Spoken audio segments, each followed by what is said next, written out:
Morning.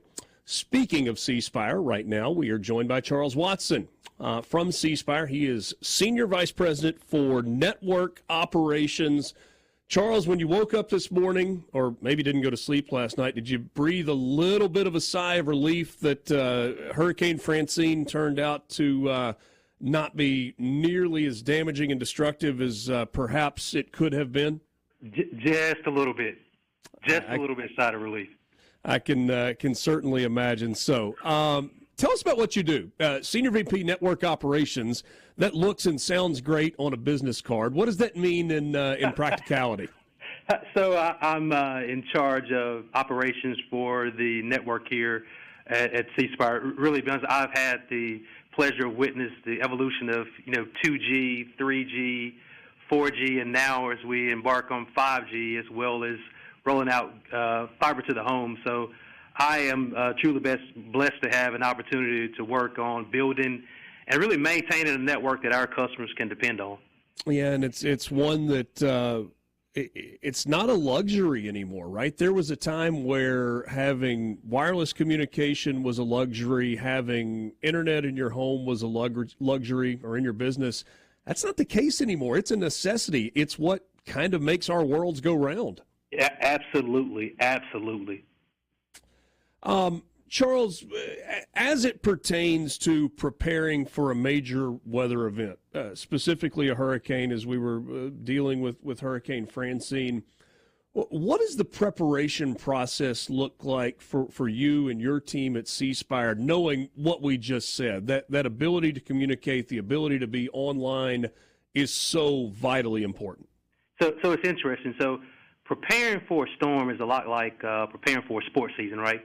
You don't wait till the first game to start getting ready. Yeah. Just like athletes train and strategize long before like a season begins, we start our preparation well in advance, really just to ensure that we're in the best possible position to quickly respond to any challenges. And like I said, maintain, to your point, it's a necessity, so maintain that reliable network or service that our customers can depend on when the storm comes around or hits. In a storm like Hurricane Francine, particularly when it's considered like a serious threat, we begin our preparations several days in advance, typically around 7 days.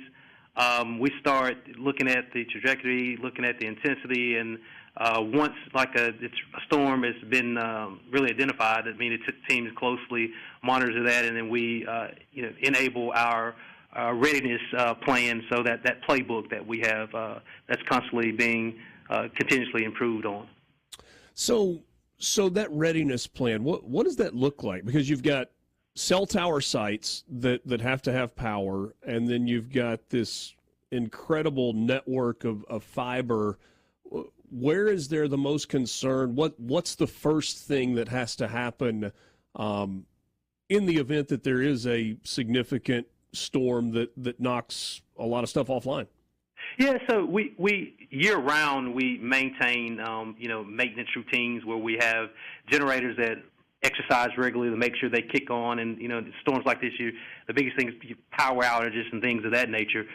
So very first thing is we make sure that the generators have done their exercise. We make sure that fuel is in place. We make sure that we have a supply of fuel, anticipating the worst. That's the big thing, and really just making sure that as we're assessing where the trajectory of the storm is going to be, how do we centralize things, whether it be cells on wheels, cells on truck, generators that we can dispose of. How do we centralize that and then maintain really most of the safety of our team members? Do all of the tower sites have full-time generators, or are those things that you position as needed? Well, about 90% of the sites have generators, but we have portable generators that we can get to. Some sites, just because of where they're located, it's very challenging to have a generator that's permanently stationed there. How have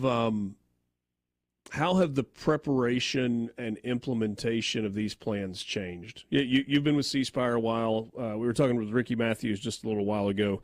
2005 was a long time ago, but for a lot of people, they remember it like it was yesterday when we were talking about Hurricane Katrina.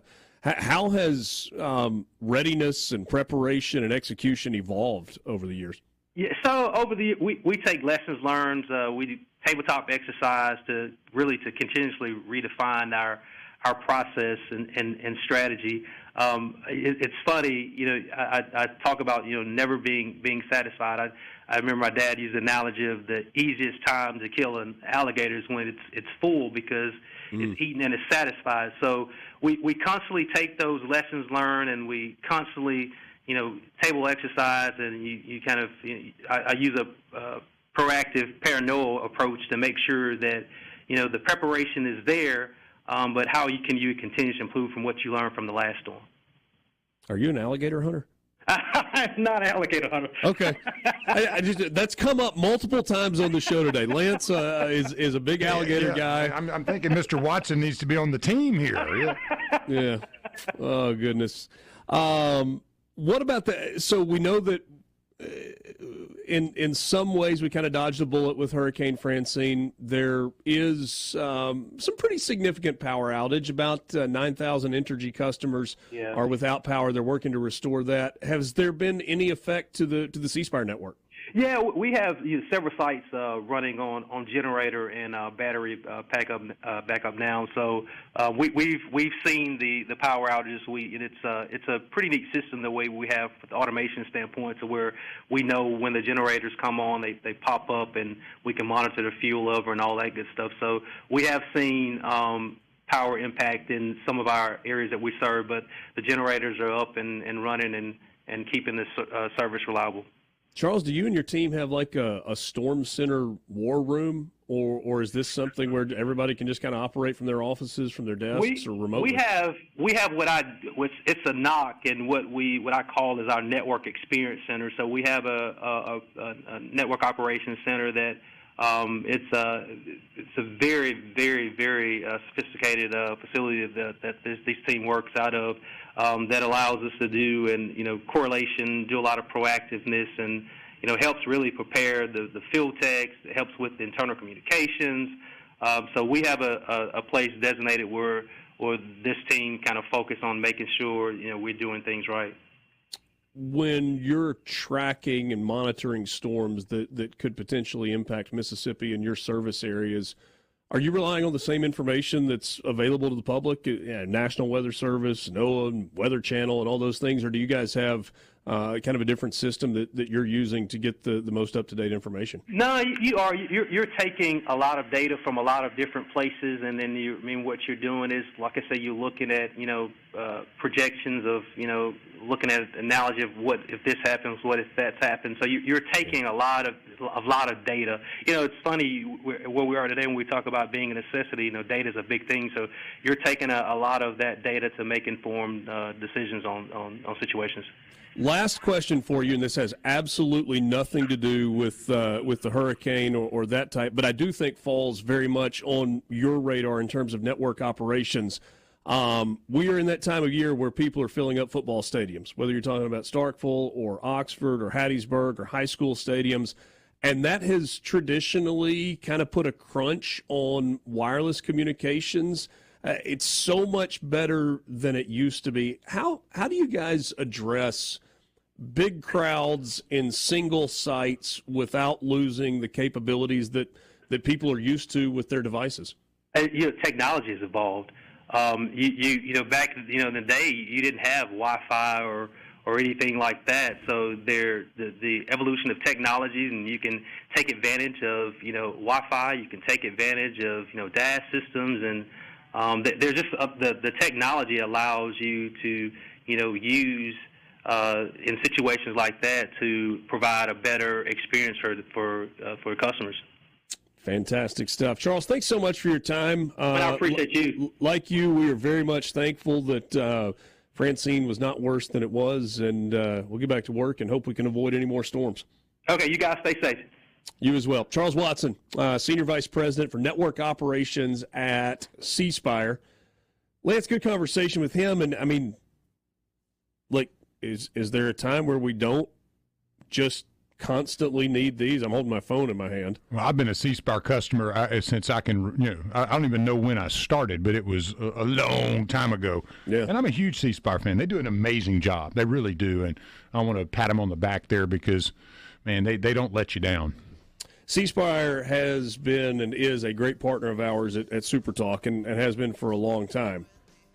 But I was like you, a C Spire customer long before that began. I'm over 20 years with the phone, and I have not one but two C Spire fiber lines running into my house. I got one in the house, and then one that goes directly into the office, like just dedicated for work stuff, and make sure that it's good. Their technology helps make the world go round. Appreciate Charles joining us to talk a little bit more. C Spire text lines open 601-879-4395. We will wrap things up with you when we come back. It's the Gallows Show on SuperTalk Mississippi.